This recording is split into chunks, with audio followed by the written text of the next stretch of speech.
हर हर महादेव, जय भोलेनाथ। सावन मास शिवजी के साथ माँ पार्वती को भी समर्पित है। जो भक्त सावन महीने में सच्चे मन और पूरी श्रद्धा के साथ महादेव का व्रत धारण करता है, उसे शिव का आशीर्वाद अवश्य प्राप्त होता है। विवाहित महिलाएं अपने वैवाहिक जीवन को सुखमय बनाने और अविवाहित महिलाएं अच्छे वर के लिए भी सावन में शिवजी का व्रत रखती हैं। तो चलिए आरंभ करते हैं सावन मास महात्म्य कथा अध्याय 8 का।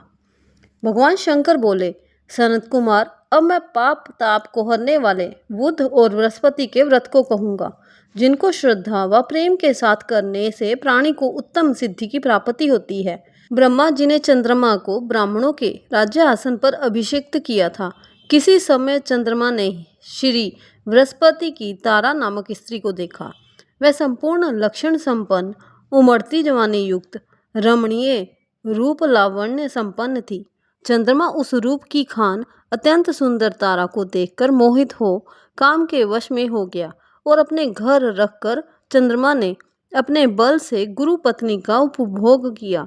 बहुत काल बीत जाने पर उसके यहाँ एक पुत्र हुआ, जिसका नाम बुध रखा और जो विद्वान, रूपवान तथा सर्व लक्षणों से युक्त था।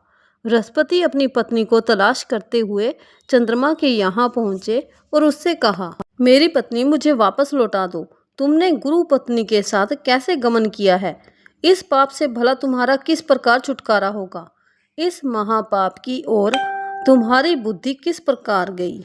अब तुम चुपचाप मेरी स्त्री को मुझे वापस लौटा दो और स्वयं प्रायश्चित करके पाप से रहित हो जाओ। यदि तुम इसे वापस नहीं लौटाओगे तो मैं इंद्र सभा में जाकर तुम्हारे इस पाप को कहूँगा। बृहस्पति के इस प्रकार कहने पर भी चंद्रमा ने तारा को नहीं लौटाया। तब बृहस्पति देव सभा में गए और वहां जाकर फरियाद की कि मेरी पत्नी का चंद्रमा ने अपहरण कर लिया है और वह मांगने पर भी मेरी पत्नी को लौटा नहीं रहा है। हे इंद्र, आप देवराज हैं, आप चंद्रमा से कहकर मेरी पत्नी मुझे वापस दिलवा दीजिए, नहीं तो चंद्रमा ने जो पाप किया है वह आपको लगेगा। मेरी इस बात में रत्ती भर भी संशय की गुंजाइश नहीं है, क्योंकि राज्य का पाप शास्त्र के प्रमाण से राजा को ही भोगना पड़ता है। दुर्बल का बल राजा है, ऐसा पुराणों में कहा गया है। इंद्र ने चंद्रमा को बुलवाया और उससे कहा, हे चंद्र, गुरु बृहस्पति की पत्नी वापस लौटा दो। किसी दूसरे की पत्नी के साथ गमन करने को पाप कहते हैं, लेकिन गुरु की पत्नी के साथ गमन करना महापाप है। अतः हे चंद्र, तुम गुरु की पत्नी बिना विचारे ही वापस लौटा दो। देवराज इंद्र के वचन सुनकर चंद्रमा ने कहा, आपके आदेशानुसार मैं इसकी पत्नी इनको वापस लौटा देता हूँ, मगर मैं अपना पुत्र इनको बिल्कुल नहीं दूंगा, क्योंकि ये मेरा पुत्र है। चंद्रमा की इस बात से देवताओं को संशय पैदा हो गया। ये पुत्र किसका है? ये तो तारा ही ठीक ठाक बतला सकती है। उन्होंने बृहस्पति की पत्नी तारा को बुलाकर पूछा, हे कल्याणी, तुम सच सच कहो कि ये पुत्र किसका है, झूठ बिल्कुल नहीं बोलना।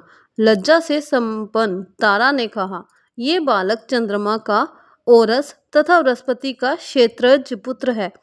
अब आप जिसको उचित समझे दे दीजिए। तारा की बात सुनकर देवताओं ने बालक बुध चंद्रमा को दे दिया। गुरु को दुखी देखकर देवताओं ने दोनों को वर दिया। चंद्रमा से कहा, हे चंद्र, तुम घर जाओ, ये पुत्र तुम्हारा है। चंद्रमा तथा बृहस्पति पुत्र ये ग्रह होगा। हे सूराचार्य, तुम और भी शुभ वर को ग्रहण करो। जो मेधावी दोनों का मिलकर एक साथ व्रत करेगा, उसे सब सिद्धियों की प्राप्ति होगी। ये बिल्कुल सत्य है और इसमें रत्ती भर भी संशय की गुंजाइश नहीं है।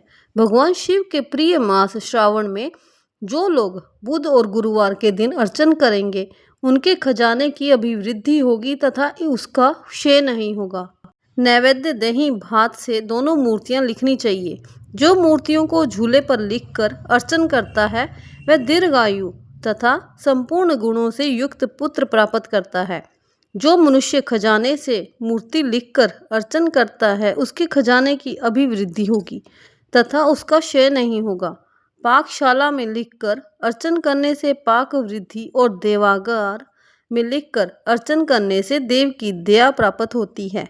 शयनागार में लिखकर अर्चन करने से स्त्री का वियोग कभी नहीं हो पाता।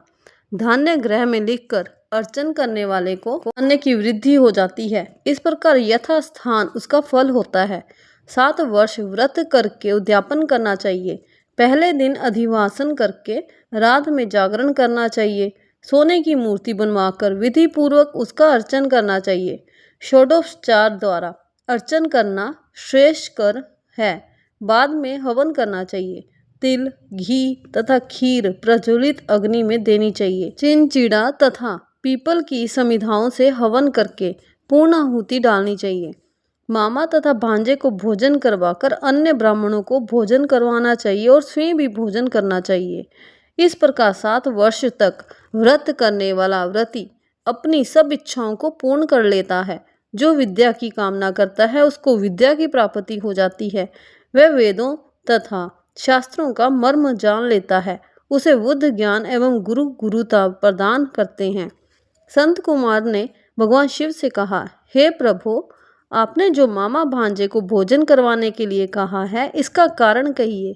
भगवान शिव ने कहा, हे सनत कुमार, प्राचीन काल में एक मामा तथा उसका भांजा दोनों दरिद्र थे।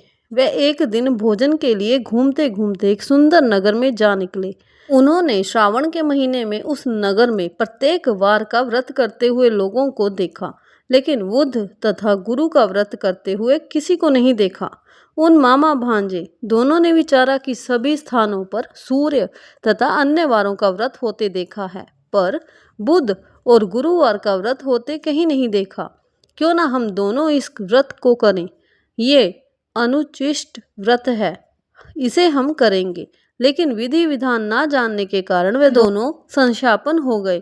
तब उसी रात उन दोनों को स्वप्न में व्रत करने की विधि ज्ञात हो गई।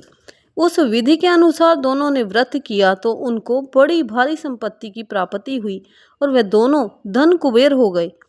उनका ऐश्वर्य दिनों दिन बढ़ता गया। इस तरह पूरे 7 वर्ष तक व्रत करके वह पुत्र पौत्र आदि से संपन्न हो गए।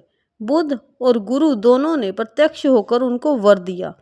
आप दोनों ने हमारे व्रत का सविचार किया है। आज से जो कोई भी इस व्रत को करेगा और मामा तथा भांजे को भोजन कराएगा, वह उत्तम सिद्धियों को प्राप्त करेगा और जब इस संसार से विदा होगा तो जब तक चंद्रमा और सूर्य रहेंगे तब तक हमारे लोक में रहेगा। सावन मास महात्म्य कथा अध्याय 8 संपूर्णम। हर हर महादेव। भोलेनाथ की कृपा सदा आप सब पर और आपके परिवार पर बनी रहे। वीडियो पसंद आई हो तो लाइक, शेयर और चैनल को सब्सक्राइब ज़रूर करें। हर हर महादेव। जय भोलेनाथ।